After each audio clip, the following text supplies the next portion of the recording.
'Twas the Fight. before Christmas. Chaos swept through the house. A massive creature was stirring, much more than a mouse. In comes a frightening ruler known as the Mouse King. As his many minions come charging and swinging. With the toys outnumbered, all hope seems lost.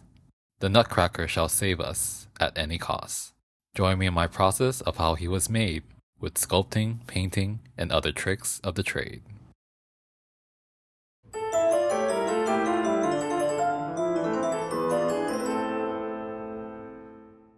I want to retain some of the classic designs of the Nutcracker, so with this little piece of birch wood, I will cut and nail together the basic structure.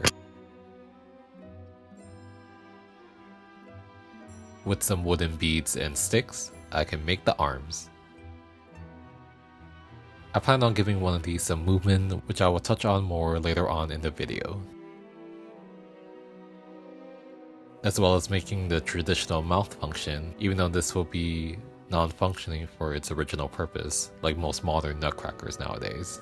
Figuring all this out definitely took a bit of time. Aside from the moving mouth, I wanted a way for one of the arms to swing when holding a sword. He is our hero after all, and he is the one to slay the Mouse King. Here is my revised head. Since I actually started this project last year but never finished, I ended up adding more foil to make it bigger, then going for a hybrid between realism and stylized for his design.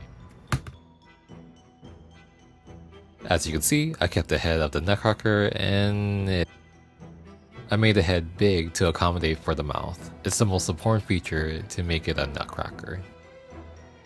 Now to sculpt the head, I'll be using Super Sculpey Medium. This clay can be a bit dry at times, so I'm using some clay adhesive to help it stick to my structure. Once my first layer is completely covered, I will vigorously smooth out the surface. Now with this nice even surface, I can begin sculpting out the face, using this circle cutter to carve out some eye holes. Making a big old schnoz of a nose for this guy, as well as bulking out the rest of the face for the Nutcracker.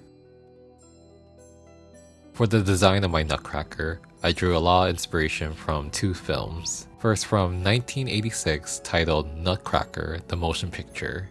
This was a live theatrical ballet performance.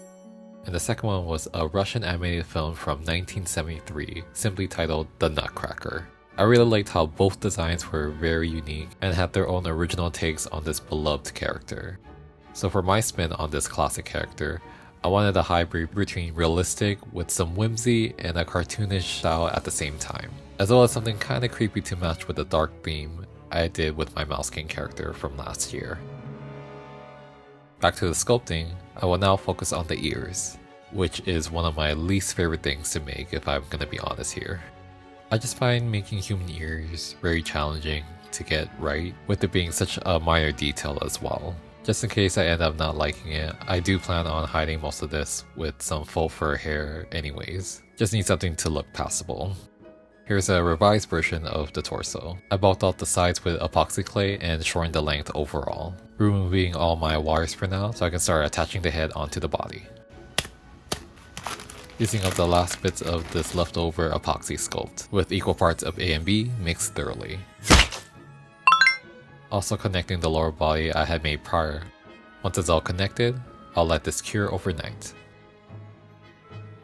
Now the next day, and it's fully dry and rock solid. Now I can finish sculpting the face, extending the upper mouth to match with the lower jaw. Using this much smaller color to make the buttons for his jacket. And the little belt detail as well. Moving on now to the hair.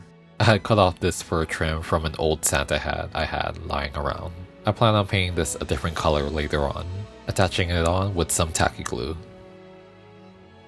Once the glue is all dried, I can finish adding the last final details, giving him a funny curly mustache, making some fine hair textures with my blade.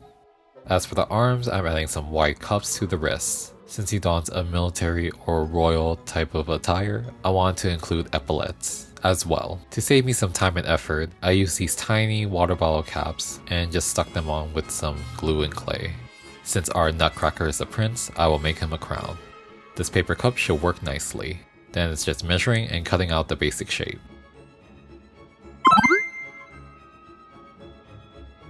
Filling in the center with some foil and topping it off with a ball tip, using more Cosclay to cover everything. Just going to bake this part first and finish the top afterwards.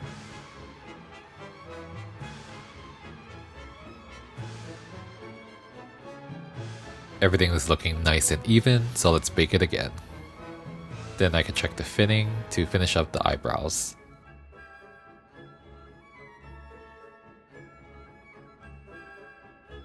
With everything now fully sculpted, we can move on to the painting. Red will be his most prominent color, so I will do this first. Then some yellow for his pants. And while I'm at it, I will be base coating all my other parts. That will be gold with the same yellow. I'll be trying something new by using these liquid gold pens instead of paint.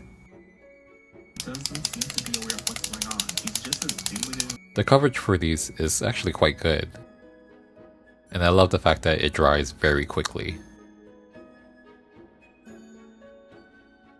Mixing up a batch of this rich dark blue as my third main color. I was plagued with too many options on the color scheme for my Nutcracker.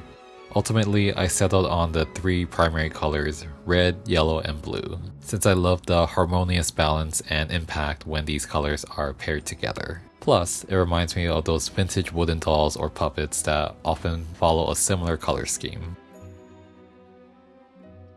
After much handling, I noticed the hair on my Nutcracker was starting to deteriorate.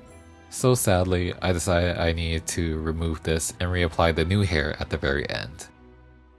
Sorry, Mr. Nutcracker, it's nothing personal. Nevertheless, we shall carry on.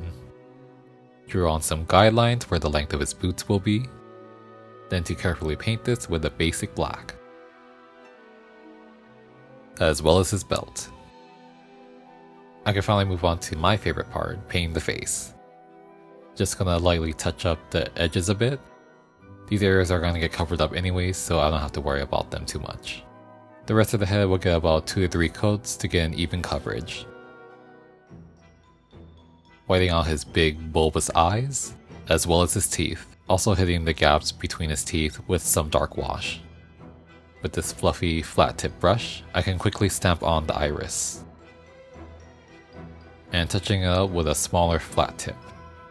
So fun fact, the original story says it was a handsome prince that got cursed and turned into an ugly wooden doll, aka the Nutcracker, which is why early depictions of him from the original story became the standard look to this beloved holiday icon. I need to bring in some warmth back into the face, so I'll layer on various tints of pinks to the tip of the nose and cheeks. Now I'm using a burnt sienna color to finish up the brows and mustache. Everything is now dry, so let's see how it looks all together.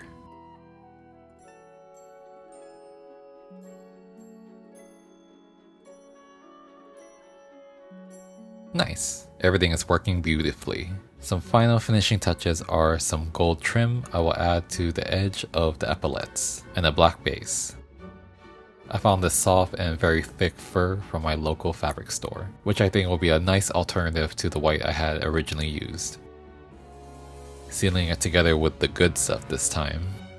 I will finish this off camera so we can get over to the final look.